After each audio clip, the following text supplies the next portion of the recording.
Hello and welcome. So last weekend was Valentine's Day, and I thought I wanted to do a video for that week on relationships. But this past week, I'm in Texas and it was the crazy snowpocalypse madness, and I just didn't feel up to making something during the week. It was kind of stressful. So better late than never. Here I am with a relationship video for you, and I thought I would talk about the Four Horsemen in relationships. So the Four Horsemen are based on, well, nicknamed that because of the Four Horsemen of the Apocalypse, but they are four behaviors that show up in unhealthy relationships. And especially if they're persistent. And this, I don't know what you call it, system or these behaviors, I guess, were studied by doctors John and Julie Gottman, who developed the Gottman Institute, and they have like 40 plus years of experience studying scientifically why long-term relationships succeed or fail. And their stuff is really interesting. So if you've never heard of them before, go check out the Gottman Institute. And he has some videos where I think he has a TED Talk. Yeah, it's just helped me be more self-aware of how I fight and argue, and how to be more respectful and approach things in a way that will be productive and helpful rather than destructive. Relationships, even though it's not fun, they're meant to have conflict. They should have conflict because that's how we get our needs met. So the Four Horsemen are toxic communication styles that appear in relationships, and they are the greatest predictors of a failure of your relationship, or splitting up, or divorce, or depending on what kind of relationship you're in. And the Gottmans were able to show this with like 95% accuracy, which is super fascinating. So it's good information. The four of them are criticism, contempt, defensiveness, and stonewalling. So without further ado, the first horseman is criticism. And criticism refers to attacking somebody's personality or character instead of bringing up a undesired behavior or circumstance that happened. It's attacking someone personally rather than addressing the actual problem at hand. So some examples might be saying like, "You're so lazy," or "I think it's really selfish of you to do that." Instead of saying like, it would help me out if you could do X, Y, or Z, and being direct about what you actually need and want, instead of putting someone down and picking at them. So it's the difference between complaints and criticism. Complaints are fine and they're natural and they come up because everybody has a different set of boundaries and wants and needs, and those need to be communicated clearly so that everyone can be on the same page. But all that criticism really does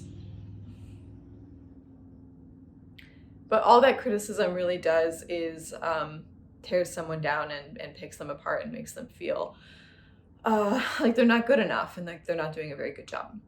So the antidote to criticism is using a gentle startup. So instead of picking and starting with an attack, you want to say, "Hey, I was upset when this happened," or "I didn't feel like I was acknowledged," and using I statements as well. So making it about what you want and need and not about your partner's deficiency, or whatever you perceive it to be. So you have to be really in touch with what is it that is really bothering you, and how can you address it in a calm way that addresses the issue, so you can attack it as a team and not as pointing out flaws or problems with your partner's personality or character. Because that leads to no good.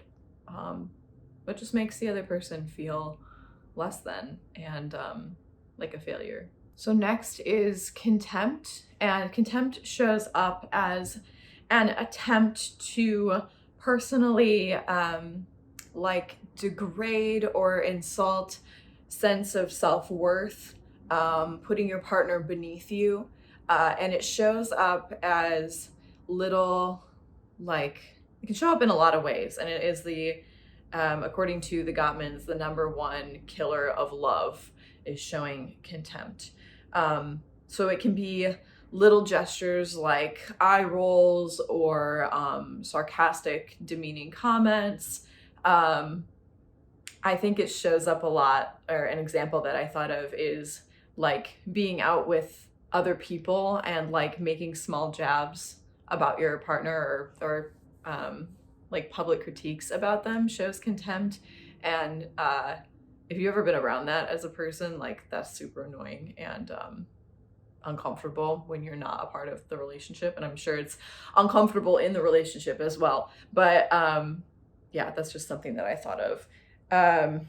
It can be like sneering or scoffing or anything that shows blatant disrespect for your partner as a person, and it's an attempt to put yourself on higher ground. With contempt, you're creating this culture of hostility and disrespect and degradation, and that's really hard to get out of. So the antidote to contempt is to, in your relationship, work to create a culture of appreciation.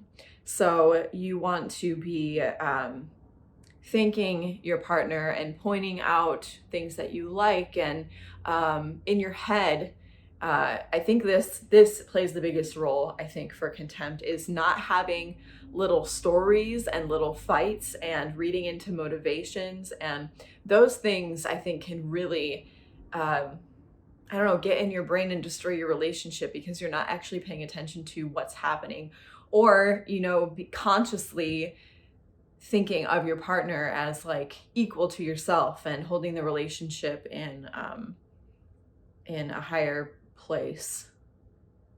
Yeah. So little things like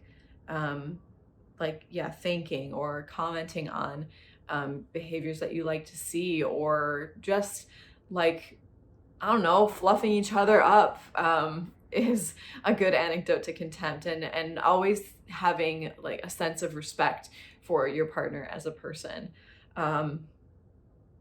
So you have to consciously do that. I think it really comes from inside your own brain of like switching off the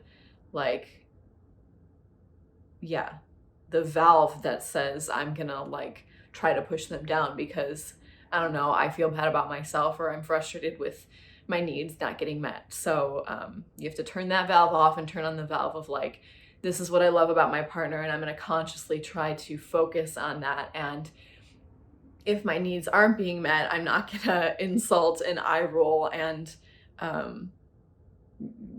put someone down. I'm going to communicate what I actually need. You have to be aware of your own thoughts and feelings, and try to figure out for yourself why you're actually upset and what is driving the impulse to want to degrade or insult, because it's usually something that's going on with you and not something that's wrong with them, that's making you want to almost like seek out that attention, like put them down so that they think they fix whatever like thing you're not communicating. It's just not fair. It's not a fair way to fight. The third horseman is named defensiveness. This one, I think, is maybe the most difficult one for me. Yeah, probably. Because I like to be right. Defensiveness is a protective maneuver to try to preserve innocence and ward off blame and like preserve your sense of self in a conflict. It shows up as making excuses for your behavior and sometimes saying yes, but, and then turning it around on your partner. Cross-complaining is a word that I read. So yeah, you receive some feedback and then you say, okay, but what about these things that you do? And yeah, that's a form of defensiveness and trying to deflect blame from yourself. The antidote to defensiveness is to take responsibility for what's going on in the fight, no matter how small. So yeah, the reason that we get defensive is because we want to remain blameless. But in your relationship, if one person is bringing up a complaint or trying to address a behavior of yours, getting defensive just like puts a plug in the issue and doesn't really solve anything.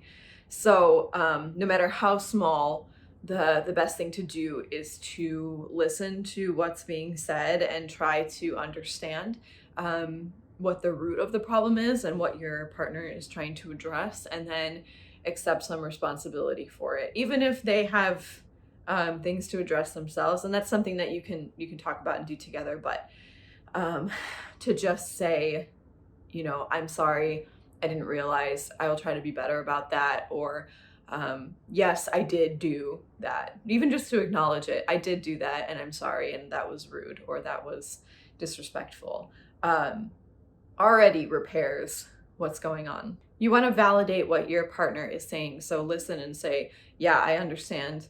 Or really try to understand what they're saying and ask questions. So don't immediately jump to defending yourself, because you want to sit there and open yourself up to what they're saying and like put your ego aside for the sake of your relationship and your partnership. What was I gonna say? Oh, this isn't from the Gottmans, I don't think, but I've heard this rule somewhere and I think it goes along with this defensiveness thing. But having the rule that in any argument, you have to find what way that you're both right, because then you're taking on the problem from a team point of view. Like, okay, how are you right? How am I right? How can we compromise or come up with a solution to this problem as a team, rather than saying like, you are the problem, and then having to have one person accept all the blame and one person be right and one person be wrong. You want to ask yourself, this is really hard to do in the moment too when you're angry, but like, what can I learn from this and what can I do to help? And even asking that, like, I get that you're upset and I'm sorry.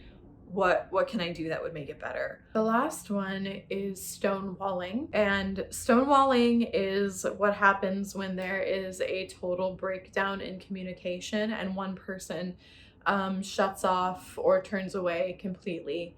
And it usually happens when one person's heart rate physiologically gets above 90 beats per minute.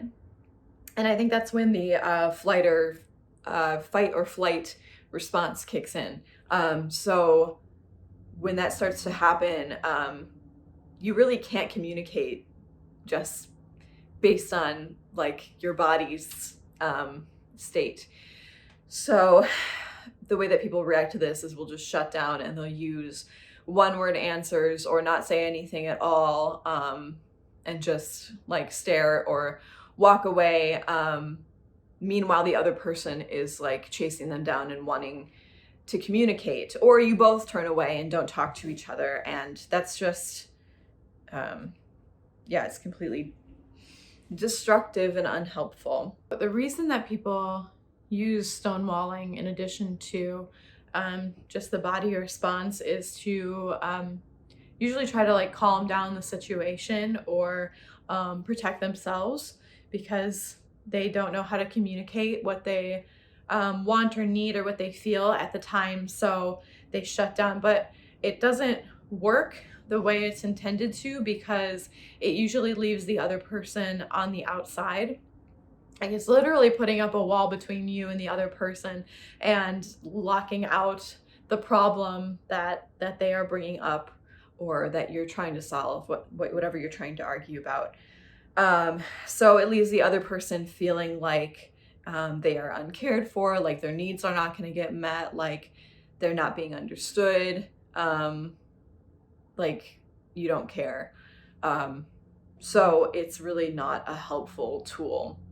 So the antidote for stonewalling is to communicate that you need a break, you need a second to walk away.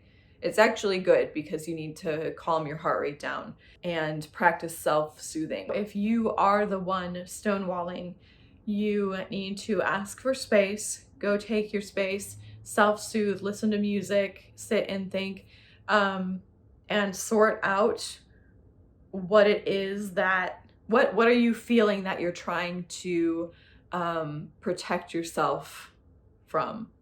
What are you feeling that you're unable to communicate, and how can you communicate it clearly and calmly when you return? But also you need to communicate that you will return. So I think as the stonewaller, you need to be the one to say, I can't talk about this right now, I'm going to sort it out, but I will come back. And you have to reinitiate that so that the other person also has some closure and can think about their situation and do their own self-soothing, so that when you return, you can communicate effectively. And sometimes stonewalling comes up as a response to fear of what will happen if you directly communicate your thoughts and feelings to your partner.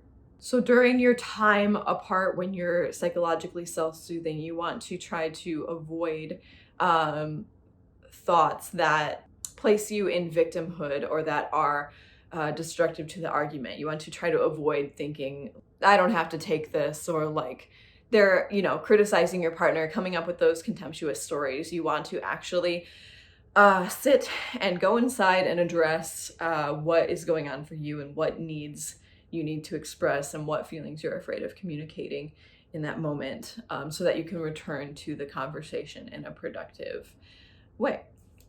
So those are the 4 horsemen of the apocalypse in relationships.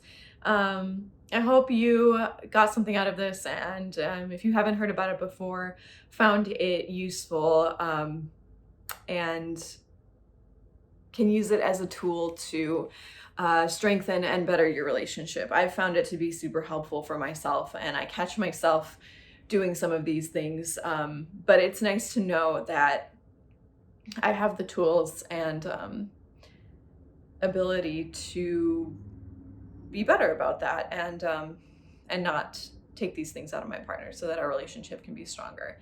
We actually have, there's a little printout of the 4 horsemen and then their anecdotes with like a little tiny description. That's from the Gottman Institute. We have that on our fridge. So mid-fight or during the day, we're like constantly walking past that. So every once in a while, I will read them and check myself and try to make sure that I'm not being that way, or that I'm actively trying to repair if I did commit one of those acts of toxic relationshipism. So anyway, I hope you enjoyed this belated Valentine's Day themed relationship episode, and I appreciate you being here and watching this video. Thank you for all of the comments and support that I've been getting on my other INFJ videos. I really, really appreciate it, and enjoy seeing so many other INFJs out there. Not only validating my own INFJ-ness, which I sometimes question, but also sharing your struggles and feelings. It really means a lot to me, and I do read everything that is posted, and I try to respond to all of the comments below. So thank you so much. And if you're here for the first time and you like relationship stuff, Myers-Briggs, in the future, some personal color analysis and random gaming thrown in there. Consider subscribing to my channel. I do try to put out a new video every week. So far I've been mostly successful with that, so you can count on me, and I will be here next week with more things. Thank you so much, and goodbye.